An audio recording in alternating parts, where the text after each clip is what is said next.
जैसे जैसे हम करीब आए, हवा भारी लग रही थी। हवेली हमारे सामने खड़ी थी, बिल्कुल सीधी। ये बस एक पुरानी इमारत नहीं थी, ये किसी सपने जैसा था, बहुत पुराने जमाने का। इस जगह पर राज थे, हम उन्हें महसूस कर सकते थे। मुझे रोंगटे खड़े हो गए, मेरे बाजुओं पर रोंगटे आ गए। इस जगह की बहुत तेज ऊर्जा थी। आसपास रहने वाले लोग कहानियां सुनाते थे। एक परिवार पर श्राप की फुसफुसाहट, लोगों के अचानक गायब होने की कहानियां, दुखद मौतें, ऐसी चीजें जिनको कोई समझा नहीं सकता। ये बस एक टूटी फूटी इमारत नहीं थी, ये एक रोशनी की तरह थी, हमें अपनी तरफ खींच रही थी। हम यहाँ अज्ञात का सामना करने आए थे, सच्चाई का पता लगाने के लिए, हवेली के अंधेरे का सामना करने के लिए। ये मेरा पहली बार डरावनी चीजों को देखना नहीं था। मैंने चीजें देखी हैं, ऐसी चीजें जिनको देखकर ज्यादातर लोग भाग जाते, लेकिन ये जगह, ये हवेली, ये अलग थी। यहाँ की ऊर्जा बहुत तेज थी, जैसे रहस्य और डर का घना कोहरा।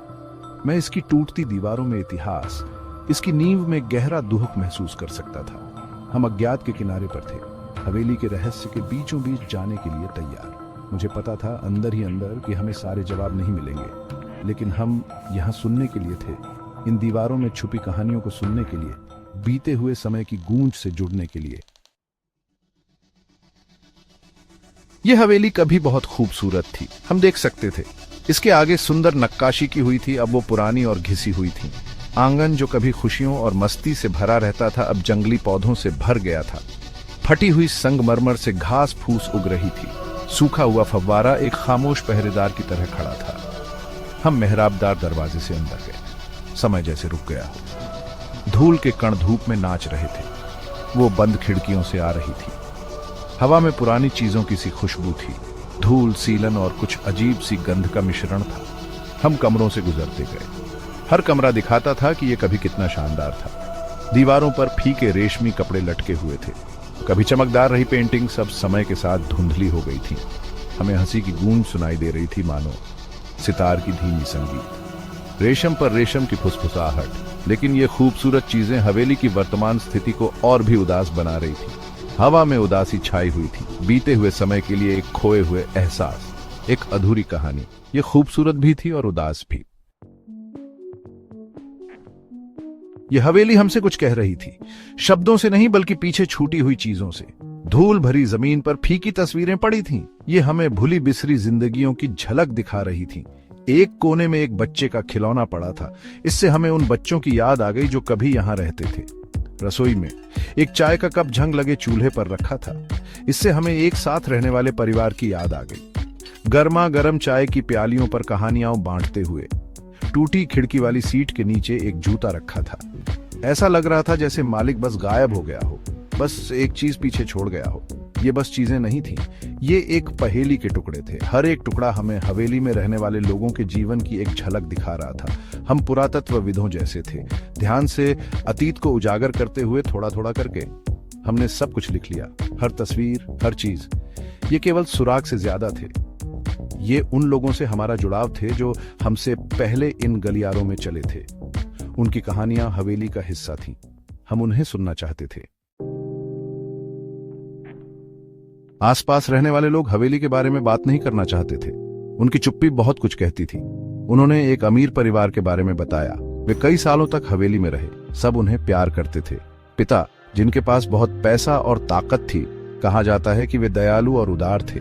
लेकिन कुछ बुरा हुआ। पिता के इकलौते बेटे की रहस्यमय तरीके से मौत हो गई। एक समय जीवन से भरपूर परिवार खुद को दुनिया से छुपा लिया। हवेली, जो कभी समुदाय का केंद्र थी, सुनसान हो गई। अफवाहें तेजी से फैलने लगी। कुछ लोगों ने किसी श्राप के बारे में फुसफुसाया। दूसरों ने कहा कि परिवार दुख और पागलपन से टूट गया था। सच्चाई समय के साथ खो गई लगती थी। एक कहानी रह गई। अपने भाई की मौत के बाद पिता की बेटी, दिल टूट गया। उसे एक ऐसे आदमी से प्यार हो गया जिसे उसके पिता पसंद नहीं करते थे। प्रेमियों को एक साथ रहने की अनुमति नहीं थी। कहा जाता है कि वे रात में भाग गए थे। कोई नहीं जानता कि उनका क्या हुआ। भाग 5, छुपे हुए राज। हवेली पुरानी चीजों से भरी हुई थी। स्टडी में हमें एक किताबों की अलमारी के पीछे एक गुप्त जगह मिली। अंदर एक चमड़े की डायरी रखी हुई थी जिसे कोई छुआ तक नहीं था। इसके पन्ने पुराने और नाजुक। उसमें पिता की लिखावट थी। हमने डायरी को ध्यान से पढ़ा। यह एक ऐसे आदमी की कहानी बताती थी जो अपने बेटे की मौत से परेशान था। उसने अपने बढ़ते डर और अपने इस विश्वास के बारे में लिखा कि एक दुश्मन परिवार जिम्मेदार था। उसके शब्दों से पता चलता है कि वो पागल होता जा रहा था। बेटी के पुराने बेडरूम में हमें फर्श के नीचे एक लकड़ी का संदूक मिला। अंदर हमें चिट्ठियां मिली जो एक फीके रिबन से बंधी हुई थी। वे उसके प्रेमी की थी। प्यार और तड़प से भरे शब्दों में उनके गुप्त प्रेम और साथ भागने की उनकी योजनाओं के बारे में बताया गया था। ये चीजें एक पहेली के टुकड़ों की तरह थीं। इन्होंने हमें हवेली में रहने वाले लोगों के जीवन की झलक दिखाई, उनकी उम्मीदें, उनके सपने, उनके डर। हम धीरे धीरे इन दीवारों के अंदर क्या हुआ उसकी कहानी जोड़ रहे थे। भाग 6, जाने का रहस्य। हवेली क्यों खाली थी, ये अभी भी एक रहस्य था। लोकल लोगों के पास कोई पक्का जवाब नहीं था, बस कानाफूसी और अंदाजे। कुछ लोगों का मानना था कि परिवार भाग गया, गम या डर से मजबूर होकर। दूसरों को लगता था कि उनके साथ कुछ बुरा हुआ है। डायरी में बाप के बढ़ते पागलपन के बारे में संकेत मिले। उसका डर उसे खाए जा रहा था। क्या उसके कामों से उसके परिवार को नुकसान पहुंचा होगा, या कुछ और था, कुछ और बुरा हो रहा था। हमने हवेली में हर जगह देखा। हमने किसी भी बुरे संकेत की तलाश की, लेकिन हवेली ने अपने राज छुपाए रखे। हमें पता नहीं चला कि वहां रहने वालों के साथ क्या हुआ। रहस्य और गहरा हो गया जब हमें हवेली के तहखाने से एक गुप्त सुरंग मिली। यह जमीन के नीचे जाती थी, हमें नहीं पता था कहां। क्या यह बाहर निकलने का एक गुप्त रास्ता था, या यह किसी और बुरी चीज की ओर ले जाता था। 7वां भाग, इंसान होने के एहसास। यह हवेली बस एक इमारत से कहीं ज्यादा थी। ये यादों की जगह थी। ये हमें याद दिलाती है कि इंसानी जज्बा कितना मजबूत होता है। जैसे जैसे हम इसके खाली कमरों से गुजरे, हमें बहुत दुख हुआ। हमें उन जिंदगियों की याद आई जो कभी यहाँ बिताई गई थी। जो कहानियां हमें मिली वो सिर्फ इस हवेली के बारे में नहीं थी। वो कहानियां इंसान होने का मतलब बताती हैं। प्यार, नुकसान, धोखा, पागलपन, ये सब ऐसी चीजें हैं जो हर कोई महसूस करता है, चाहे कोई भी समय हो या जगह। हम उन लोगों से जुड़ा हुआ महसूस कर रहे थे जो हमसे पहले इन गलियारों में चले थे। हमने उनकी खुशियां और गम बांटे, उनकी जीत और हार। उनकी कहानियों में हमने खुद को देखा। इस हवेली ने अपनी खामोशी में हमें याद दिलाया कि जिंदगी बहुत छोटी है। इसने हमें हर पल का मजा लेने की याद दिलाई, क्योंकि आखिर में हमारे पास सिर्फ हमारी कहानियां ही बचती हैं। 8वां भाग, हवेली की कहानी कभी खत्म नहीं होती। जैसे ही हम हवेली से जाने के लिए तैयार हुए, मुझे ऐसा लगा जैसे हमने अभी शुरुआत ही की है। हवेली ने अपने राज छुपा कर रखे थे।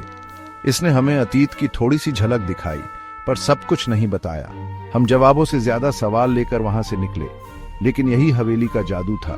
यह एक ऐसी जगह थी जहां आप कुछ भी कल्पना कर सकते थे, जहां इतिहास और रहस्य आपस में मिले हुए थे।